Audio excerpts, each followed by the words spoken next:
China is one of our leading foreign investors with major investments in gas, manufacturing, and electricity in the country. However, we are also facing some issues with regards to our sovereignty being attacked by China by their aggressive moves with regards to the treasures hidden deep beneath the West Philippine Sea. So now that brings us to the question, is it really important for us to enhance our ties with China? Well, with regards to how the citizens of the Philippines view this, according to a social weather station survey on December 2018, only 2 out of 10 Filipinos believe in the good intentions of China for our country. It seems like President Duterte is very much enthusiastic when it comes to enhancing our relations with China simply because China is one of the cheapest labor costs. That means that we can manufacture our materials in China and then sell them in the Philippines. However, we could say that this benefit of increasing our ties with China also comes with some dangers, just like how many Filipinos view it. Let us remember that only 2 out of 10 believe in good Chinese intentions for the Philippines. And second, we could also question its intentions with regards to enhancing the infrastructure in the country. We could, I'm going to cite an example, the Kaliwadang project, which is supposed to be built by so we could also say that the same situation could happen in the Philippines if we are going to allow China to meddle with our infrastructures. And lastly, we could say that the Chinese intentions, also their aggression when it comes to the West Philippine Sea, is very much unjustifiable.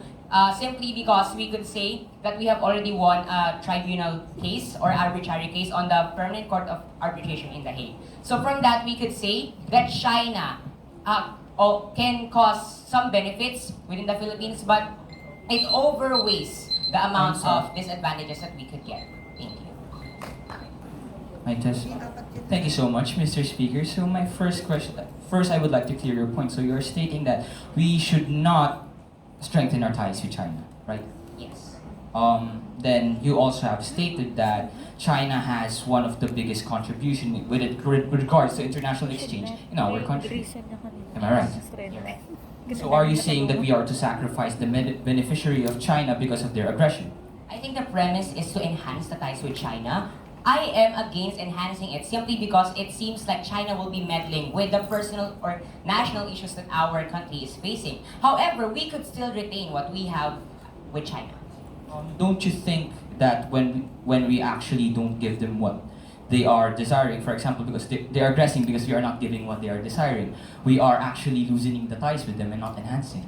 No, basically, Duterte has been very much silent when it comes to the West Philippine Sea issue simply because he does not want to touch our diplomatic ties with China. But then it's a two-way course, Mr. Speaker. We know for a fact that when we give China what they want, it will resort to non-aggression, but then it will resort to enhancing our ties. But when we don't give them what they want, what happens is we're not actually retaining, but rather we're giving off a different perspective, a different image to China in which we do not agree to their perspectives. What can you say about What this? they want are the treasures that belong to the Philippines' exclusive economic zones, and that violates Article 12, Section 4 of the 1987 Constitution.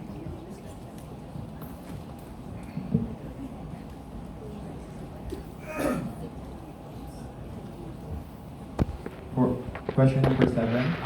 Alright, for question number 7, should fraternity leaders be directly and legally liable for frat-related violence?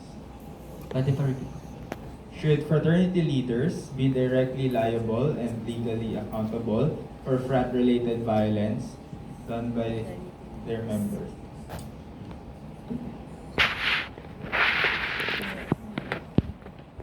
So, to our distinguished guests, to the audience rather, to my fellow debaters, and lastly to the Board of Judges, a pleasant afternoon to everyone.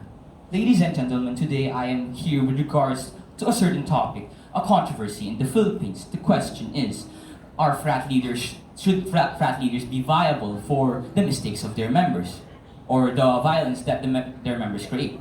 Now, before we go unraveling this topic, let us first ask ourselves, what is fraternities and organizations in universities? Well, of course, it's common knowledge for everyone, but I'll just break it down. Fraternities and organizations are those types of organizations that create protests, that create these organizations for a certain agenda, for a certain thing to do. With regards to this, they create hazing before actually making the people or the part of the organization enter the organizations, like sort of a test.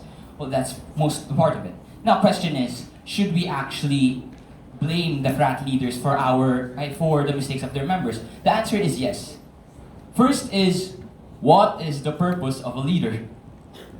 We in an organization should know that a leader is viable for the responsibility of everything. The responsibility of teaching their members the information that they need. For example, we have an issue with regards to hazing, saying that the hazing actually kills a lot. Hazing actually kills. And we also have this matter with regards to the ROTC. There are issues where those in the frats actually use this when they have authority to create violence and saying that's disciplinary actions. What am I trying to point out here? This type of ignorance that is happening to the members is actually the mistake of the leader. Of course, he owns the organization. Therefore, he has the every responsibility to teach what is right and what is wrong to his co-members. By this, we can assume that the leader should be viable for the mistakes, for the possible issues, and for the possible controversies that will happen. Now, I do not need to reiterate. I do not need to elaborate all of the other infos about this, but I will just need to put emphasis on what it actually means to be a leader in order for us to understand why these frat leaders should be viable for these mistakes. By this I will end my speech with the saying that our leaders of the frat rather should be viable because it is their responsibility and it is their care for all of the members of their organization to learn the proper ways and the proper agenda of their organization without inducing violence or other types of controversy. By this, I will end my speech. Thank you so much for your time. God bless. Okay. So you've mentioned that, of course, you've explained the role of the leader for being responsible for every action done to their members, right? Now, may I ask, what is the government currently doing against fraternity hazing or hazing as a whole? Do you have any idea what they're doing or what's their stand about this issue? Well, the government may be a little silent about the issue about the hazing, as we have all known. They are not speaking, but rather the schools or the Department of Education are speaking about it, saying that it should be abolished in every way and that it should be removed. Yes, but as far as I'm aware, the rule that DepEd is implementing to avoid hazing is to not participate in fraternities. It's not that I'm saying that it's bad, but just clarifying. Then next, you've mentioned about ROTC. So are you saying that ROTC, as being suggested right now in the government, is susceptible to hazing? It's not thoroughly relevant, but okay. Yes, it is. There are already issues with regard. Government is not actually producing much policies with regards to this. Okay, so I guess I'm good with that. Thank you.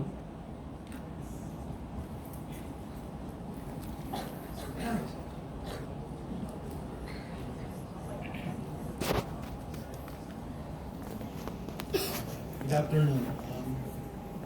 Do you agree in lowering the age of criminal liability? You want me to repeat? Do you agree in lowering the age of criminal liability? So, first of all, pleasant afternoon to everyone, to our judges and to my fellow debaters. I was given the question if I agree with lowering the minimum age of criminal responsibility, or MACR. Recently, this has been a very controversial topic, especially with our government officials, since they had a debate or a disagreement with regards to what the MACR, or minimum age of criminal responsibility, should be. And a politician suggested that it should be around 12 years old or something lower. Since currently in the Philippines, we have 18 and 15, specifically 15 for MACR. A person can be immediately held liable for criminal offense if they were given, if they commit any offense against the law. Now, my stand on this is it's not. So, I do not agree with lowering the minimum age of criminal responsibility, since first of all, it is against the Universal Declaration of Human Rights to lower or to have a child already prosecuted or persecuted regarding with what they have done. And another thing is, what I do suggest is instead of lowering the minimum age of criminal responsibility, the government can just opt in making programs that will help those children who actually committed crimes, and it is against Universal Declaration of Human Rights, and the government can do other options aside from lowering the MACR or minimum age of criminal responsibility. That would be all.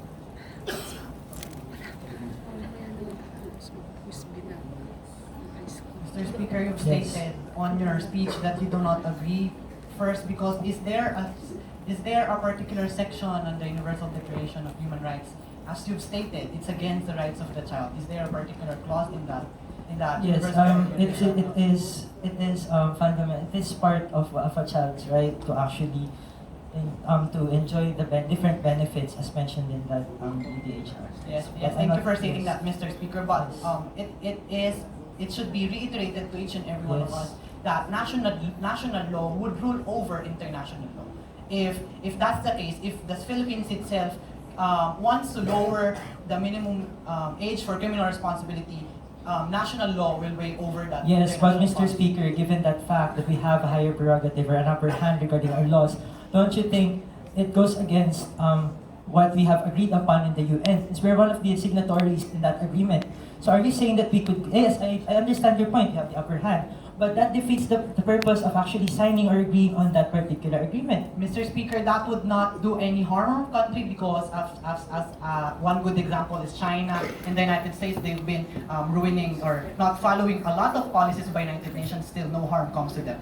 And also, Mr. Speaker, what do you think will happen once this 12 years old, this 10 years old, after being caught by the police? What would happen to them? Of course, it will cause psychological damage or trauma. It's a case-to-case basis, but generally we can have that perspective. But Mr. Speaker, these children will be put into an orphanage handled by the Department of Social Welfare and Development. And this is an act of saving the children, those lower children, because when you don't lower that minimum age of criminal responsibility, you don't have grasp on these children. You start with 15. What happened to those children who are 12 Yes, years that's old? why I suggested that the government can opt to other options. Mr. Speaker, they are going to catch children, bring into the orphanage.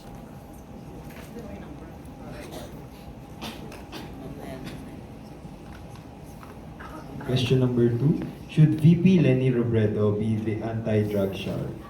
Again, should VP Lenny Robredo be the anti-drug czar? He promised all of us to eradicate drugs within 6 months all over the country. Clearly, this war on drugs is a failure. Why? Because he himself has given a timeline. And if you're given something, for example, a project, especially for teachers, if you've given this child the deadline for this project and he passed to you beyond that deadline, isn't that a failure? So, with that being said, I think this current administration should give chance to the Vice President herself, because this government has been really oppressive of those persons who has been against them. For example, VP Robredo has once part of the housing chair, but since she spoke bad things or the negative side about the president, he has been stripped of this power. Why we need VP Lenny Robredo on the ICAD? Because we need new, fresh ideas on the suppliers. So I think VP Lenny Robredo is trying to imitate that way because that has been effective on Norway. Norway considered drug abuse as a health issue. So they're sending social worker, sending help to those people, and they've lowered almost half drug abuses on their country. So I think VP Lenny Robredo should be there because we need new ideas, and she's trying to make it solvable for this country. That being said, VP Lenny Robredo should be really the chair of ICANN right now. I give my time to the chair. For your points, first of all, good afternoon. You have said a while ago that VP Lenny Robredo should be in charge because she could give a lot of new ideas. But may I ask you, what are those ideas that that she has now contributed is ever since there is the fact that she has spent a week being part or being exposed. That is the essence of consultation. You should consult first before making policy. That is the problem with this great government. This government is not data-driven. It is driven by the urge of some people. This government should be data-driven. We should make policies based on data, and that is what VP Leni Robredo is doing right now. Excuse me, I would like to... And I would like to reiterate also, she is just a co-chairman, so she has a co-equal power on that ICAD, and they have to collaborate. And I think when it comes to the details about this, the war on drugs, when it comes to national interest or confidential things, I think that should not be disclosed to public. Okay, so again, I beg to differ because what we need right now is a solution that has an immediate action. We don't need Madam anyone... Speaker, a solution without immediate answer, that without thinking, is no solution at all, Madam Speaker. Wait, madam, I'm not, wait, sorry, sir, I'm not yet done. But it has been long since our Vice President Leni Robredo has been pointing out the mistakes. From Excuse me, sir. Taguig seems to forget that we should think first before we act, not act first and then think. That's what But, you okay, sir, forget, I Madam remind Speaker. you that we make, that this program of war on drugs is already a The perennial beautiful lady problem. from Taguig, Madam Speaker, as I've reiterated, VP Leni is thinking first before acting on something. I will ask you this one. If you're given a mud problem, would you solve it immediately without thinking first? I think you're making a joke, Madam Speaker. Sir, I would like to clarify my point. I would like to remind you that there's still some small actions that might yield to far more good results from the meantime. And What we are have not those? been... What are those little? If you're talking about the Question number 1. Has the rice tarification law created more benefit than harm for the farmers and for the consumers?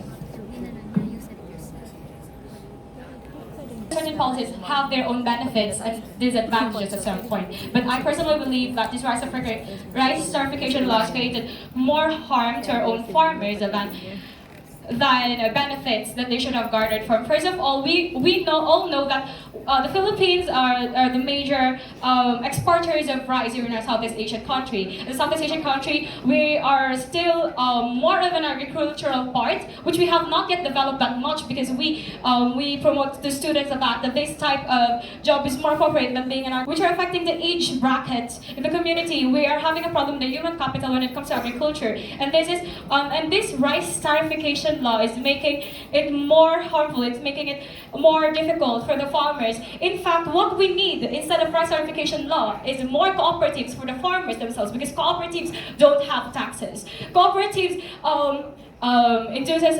cooperatives create unity among farmers. They could create more reliable, transferable transportation in order to reduce the taxes in the middleman for the transportation services.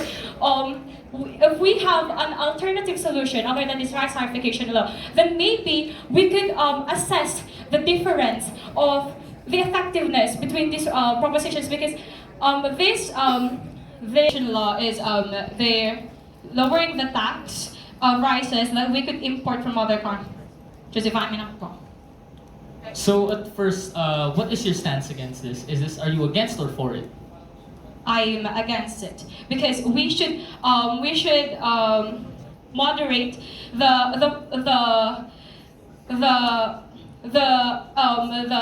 rise of prices in market, wherein our rice from the country is easy to. Excuse me, may I cut in? I just wanted a yes or no. Next is, you said that you were against it, but then are you also open to the idea of modifying it? Since you said so in your speech that you are open to the idea Because of modifying it. we were talking Yes about or present no? tense. I'm rejecting the idea of the rice tarification law we have now, but not what we might have in the future, because this can be talking to Congress. So you are still open to the idea of amending the rice tarification law at hand? If it were to amend, and I'm talking about the tense we have, we do have the rice tarification right now, then it would be more.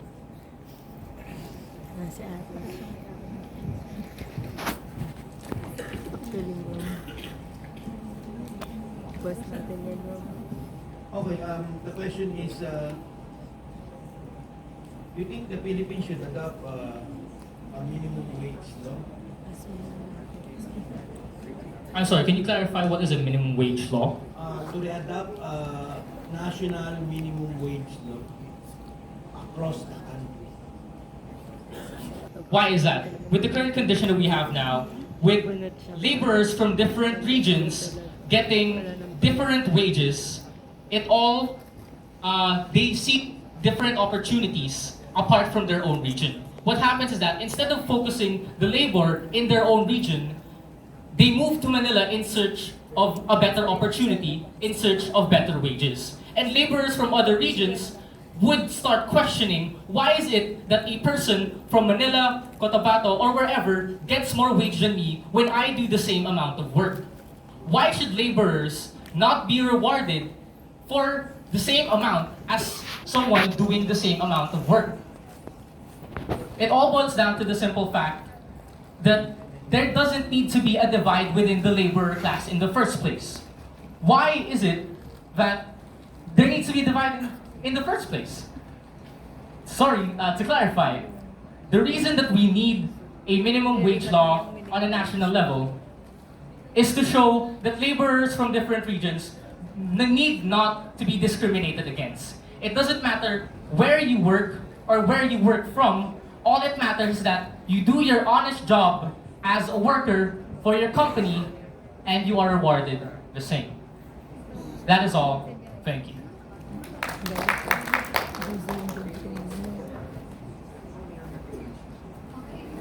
afternoon, Mr. Speaker. How exactly would you define your minimum wage, like set an amount? To set an amount for now, it would be what Manila earns. What Manila earns right now would be the standard in setting a minimum wage law. Are you aware that some other regions actually have a higher minimum wage than others, specifically Manila? Mindoro has a higher minimum wage in Manila, for example. So you're going to set Manila as the basis for your minimum wage. Yes. Don't you think that it's generally unfair, considering for Mindoro, who has a higher minimum wage, and because you're willing to adapt a national minimum wage as according to Manila, don't you think it would be unfair to regions like Mindoro, who has a higher minimum wage? I don't think it would be unfair if you're doing the same amount of work, expecting a higher amount of pay. Or don't you think that a lot of people actually complain about the minimum wage currently being earned in Manila? Well, from there on, we can make amendments. But as of right now, all we're proposing is that we put a minimum wage at a national level and not regional. We're not talking about which one is better. As of right now, we're proposing whether it should or should not exist. Okay, may I ask what basis do you think would be the appropriate minimum wage set by the government? As I've said before, as of right now, it would be Manila standard. But to focus, this debate focuses on whether or not it should exist in the first place. Okay, don't you think that companies would complain? For example, the government set a specifically high minimum wage that won't exactly benefit them. Don't you think that the companies would complain? And thereof, because of that, they'd rather lose an amount of manual laborers because of the increase in minimum wage. That's why the government should step in to make sure that companies do not abuse this. There should be proper implementation of this, not just ideally. We need to make sure. I'll stop you right there. The thing is, what I'm trying to point out is, don't you think that if ever the government decides that the minimum wage be set, let's say at a higher price point than most companies would prefer, don't you think that it would lead to a loss of job opportunities, considering these people would lose jobs because these companies won't be able to afford the minimum wage set by the government? That's where the government should stand up for its laborers. Okay, so how exactly is the government going to stand for their laborers once minimum wage is, let's say, set by the government? By making sure that minimum wage does not cause disparity between the company and its laborers. They cannot just simply off-put a number of employees just as they please. So what if the government decides on a specific minimum wage that's generally lower than the minimum wage, for example, of Mindoro? Don't you think that it would be a disadvantage to Mindoro because they already had a higher minimum wage, and therefore because the government thinks that the minimum wage, this specific minimum wage, would be preferable for the entire country? Don't you? Mas kalmado na siya ngayon.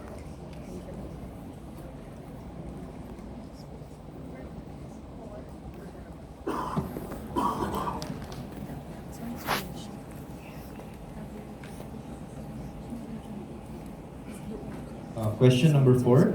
Should Baybayin be reinstated as a national writing system? Again, should Baybayin be reinstated as a national writing system?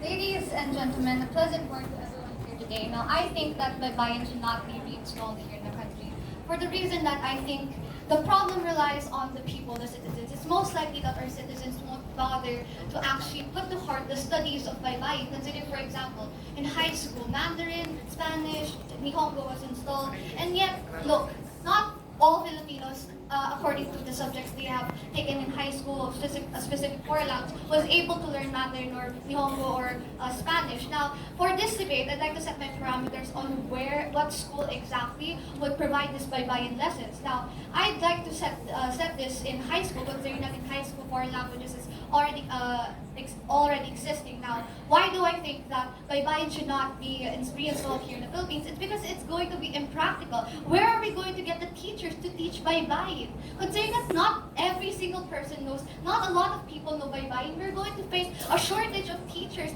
teaching Baybayin. So technically, those people who are actually interested in Baybayin won't be able to acquire the necessary education to learn Baybayin because of the shortage of teachers. Moreover, considering the fact that there is an existing shortage in teachers, considering, for example, in high school, we lack teachers in specific subjects. For example, for STEM, some science teachers actually multitask by having to juggle chemistry, physics, and considering that their specific course isn't an expertise of that specific course. Now, second, I think that generally, considering that it would be impractical to have Baybayin be a general subject for college, like a specific college subject that is mandated. Because considering that if high school were to start Baybayin, it would be most likely that these students who would learn this specific subject in high school would most likely not give it much attention, considering that they have other better subjects such as mathematics, science, because those specific subjects actually have something to do with their specific course. Now, I understand that as much as Baybayin could be considered as a national treasure, the thing is, if it doesn't necessarily benefit a student's specific course, for example, a student wants to become a doctor, and does Baybayin actually aid in that student's study and being a doctor? No. The thing is, if we reinstall Baybayin in our country, we would lack teachers teaching this specific subject, considering the status quo that these students would most likely not put to heart the study of Baybayin, therefore not actually learning. So the project would be put to naught. Therefore, the government would be wasting money. Thank you.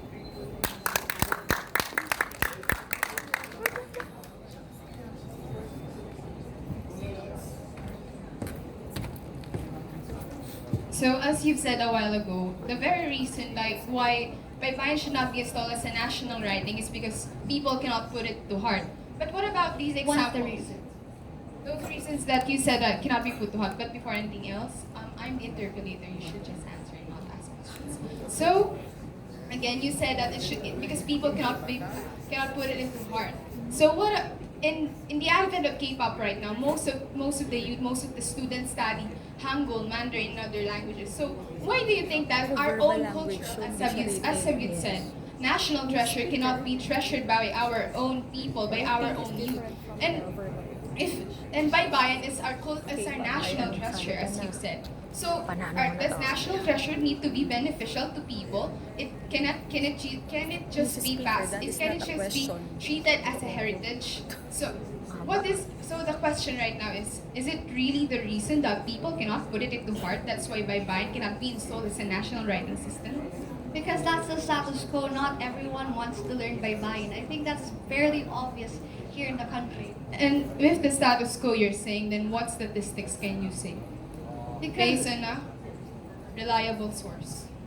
Well, I mean, considering the fact that no one's actually like making rallies or strikes on whether or not, or making a proposal to the Supreme Court about having Baybayin be installed in the country. So therefore, we can therefore say that it's not like, for example, same-sex marriage, because people. Well, wait, right now. Let's not talk about same-sex marriage. You're going too No, far. no, I'm not going too far. Let me please clarify. The thing is, the reason why I think that Baybayin is not not people want Baybayin to be reinstalled here in the country is because they don't see the purpose. They're not actually. Let me add. Doesn't have to be a rally. Would qualify. So you're asking because for the thing rallies to the is, Supreme Court, but there's been a call in the the thing Senate is, for the fact Baybayin to that be no one reinstalled. proposed to reinstall Baybayin to the Supreme Court means that nobody wants Baybayin to be reinstalled to the Supreme Court. There are people. I love you, Jello! May konti lang daw po tayong announcement. Yun daw pong Makati, Mandaluyong, Las Piñas at ang iba pa pong mga school kung nandito po ay pinabababa na po yung mga contestant nyo po para sa Pop Quiz. High school po. They are in a hurry na po. Andito po ba kayo? Nag-enjoy kayo sa debate? Talaga naman nakaka-enjoy ang debate.